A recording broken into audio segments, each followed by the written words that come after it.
So we're going to do a little bit different note taking. Instead of the 2-column notes, we're going to do more of a webby type thing. So basically, I'm taking everything that you read about in that reading yesterday, and we're just going to put it in a little bit shorter version. So I've really been liking here lately, we've had a lot of words that we can look at the makeup of the word and be able to figure out what the word means just by looking at the prefix and the base word. So what does the word or the prefix by mean? To. And what do you think variate comes from? Variable. Yeah. So all this is saying is bivariate data, we basically have two different variables that we're looking at. Probably the best way to remember this is Jon Snow. He wanted to know where they lived, basically how far from the well, and how many people died in their household. He had two things he was really interested in.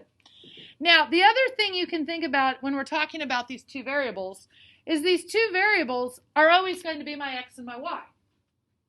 So when we put these into a graph, we're going to have one of the variables be on the x-axis and the other variable be on the y-axis. Now, the question always is does it matter which one goes where? It kind of does. The x variable is always your independent. So this is kind of taking us back to science class, and it's our independent variable. Well, how do you decide which one is independent and which one's dependent? Which one depends on the Right. So look at the y and say, okay, does the number of deaths, if we go back to the Jon Snow case, does the number of deaths depend on where they lived? Yes. So in Jon Snow's case, the independent variable was the distance from the well. A lot of times when you're doing making a scatter plot, you will be looking at some kind of time factor. Maybe, minutes, seconds, years, whatever. Your independent variable is always time then. That would always be your x. Okay, so bivariate data, another way to say this is that we have two sets of data. Some students like that a little bit better than two variables. So bivariate data just means we have two sets of data.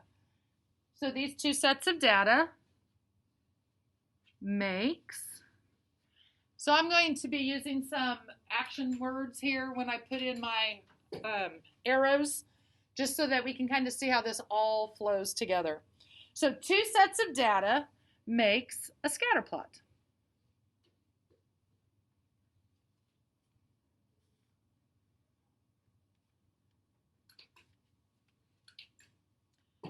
And we've already done this. So you've already made some scatter plots. You've read some scatter plots. And so you've seen how these two sets of data fit into that. But if we just stopped here, yeah, that'd be cool. But there's really a reason why we're making these scatter plots. And there's actually two reasons. We're making this scatter plot to find relationships. That was Jon Snow's whole thing, is he really wanted to find a relationship between where the well was and the number of deaths so that he could stop cholera. He had no idea if he'd find one, but that's what he was hoping for. And the other thing you can do when you find a scatter plot is to identify clusters and outliers. Guess I should put a box around this one too.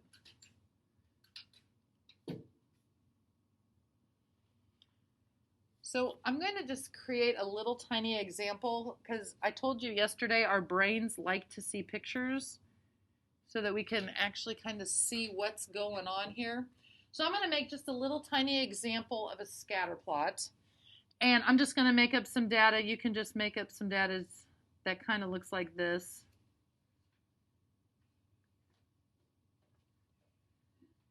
And then I'll put that little guy there. Oh, let's hope I'm still... Okay, I'm still going. So if we were graphing these two sets of data, and this is what we ended up with, I would probably notice that right down here, there's kind of a cluster of points. They're all around one single data point.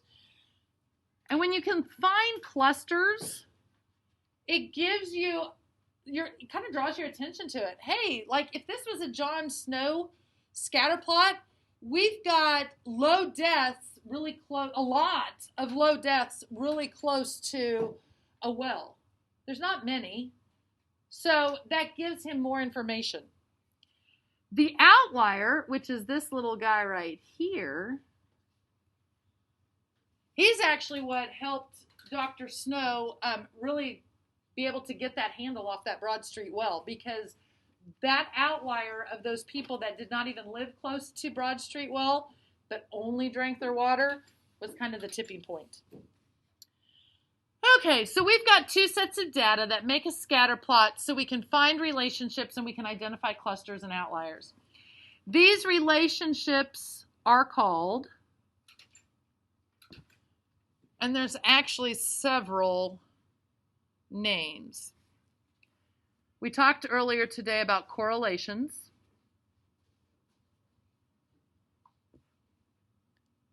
They can be called associations.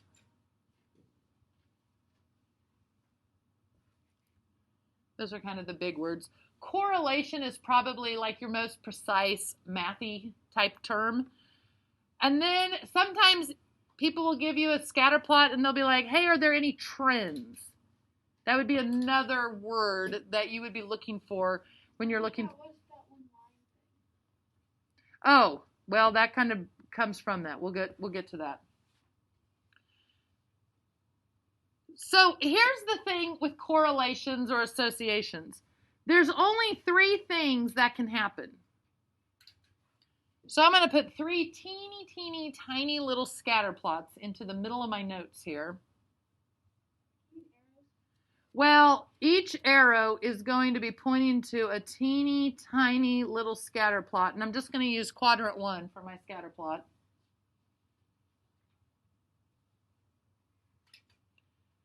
So really when you create a scatter plot, only three things can happen. You are either going to have a positive correlation,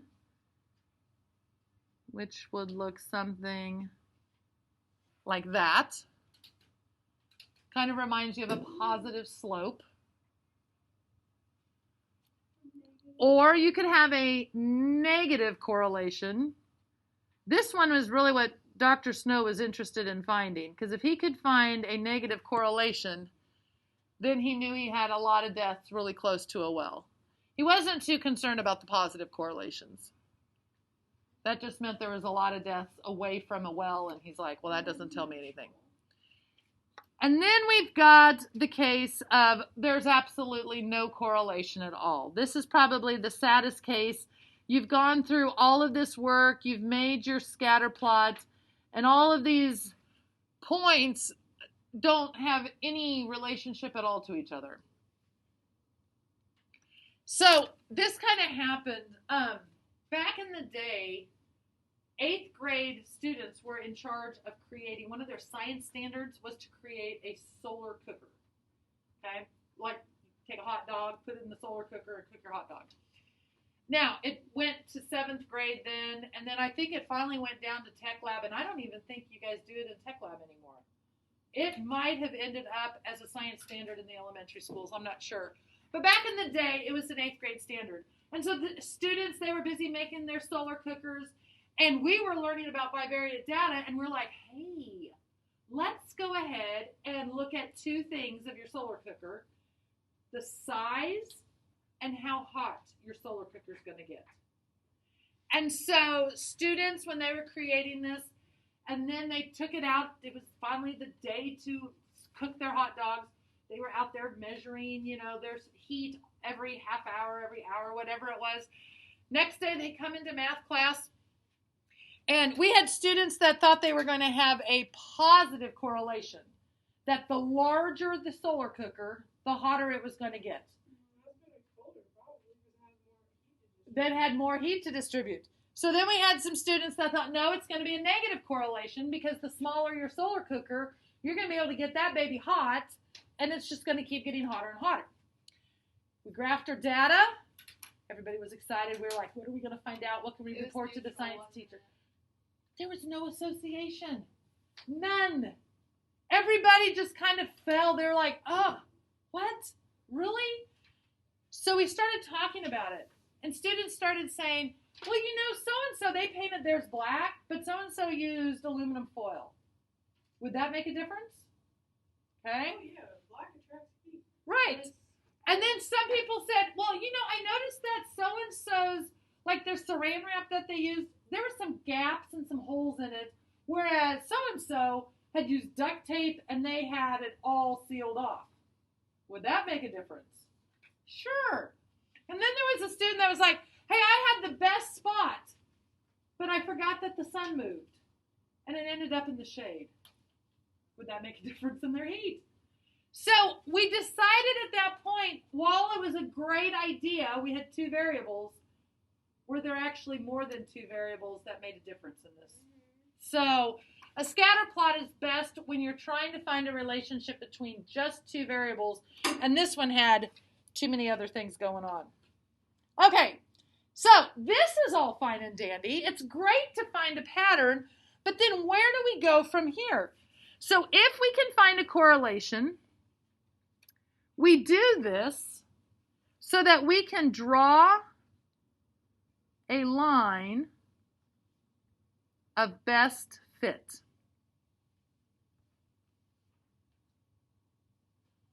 Now, I probably should add in here, just right underneath it, sometimes this is called a trend line.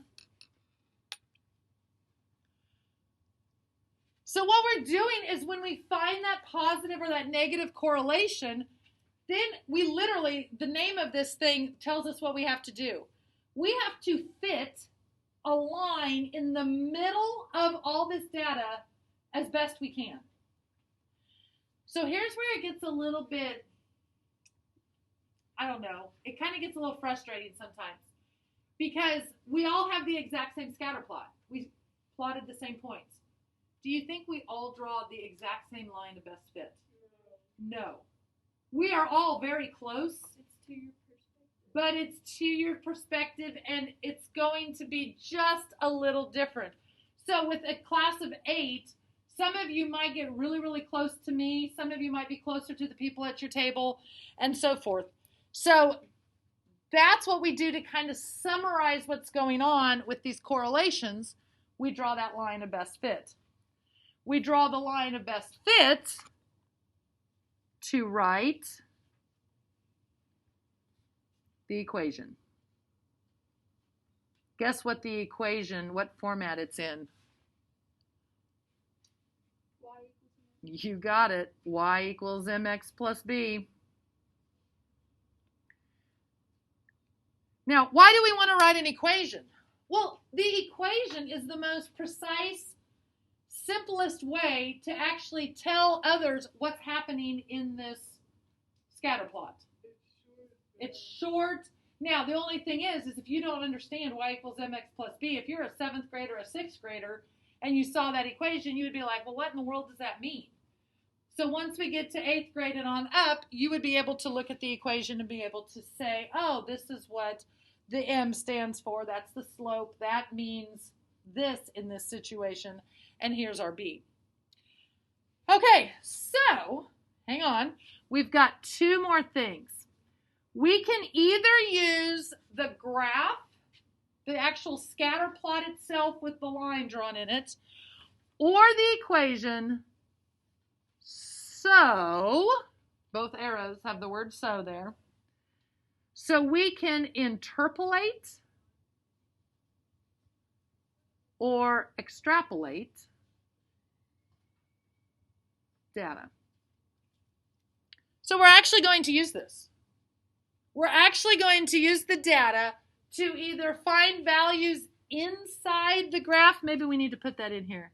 Interpolate is inside the data. And extrapolate is outside.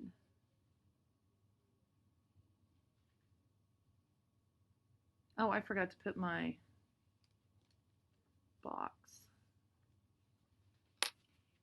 Yesterday's reading, probably, it had a really good example of what it means to interpolate or extrapolate.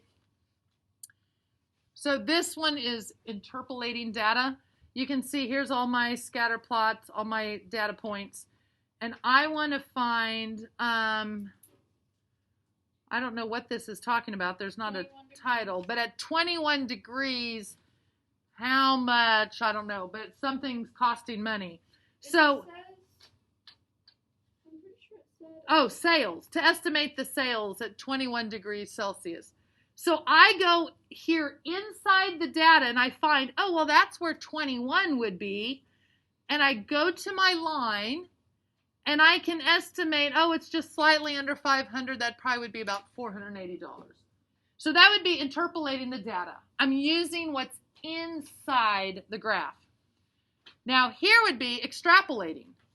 The graph only went to 26, so I'm going to have to extend it out, extend my line, and see where it is at 29 degrees and how many sales I would have. Right, exactly, like we did with that black car in the car graph. Now, the thing is a lot of times we like to use the graph to interpolate and extrapolate data, but sometimes the equation is actually faster. We can just plug numbers in, work the problem out, and we don't have to try to guess what it is. Sometimes we want that more precise answer. So, there you have it. Our entire reason and where we're going to go here in the coming weeks. Actually, it's probably a week. Well, I want to try to get our project for this, and I'll give you just a little bit of a heads up. We're going to try to answer the question, who texts faster, males or females? And since we're such a tiny class in 7th hour, 5th hour is pretty small too. We may just put all of our data together. That way we actually have something to work with. Because 8... No, on our phones. Actually texting. Girls. So, we shall see.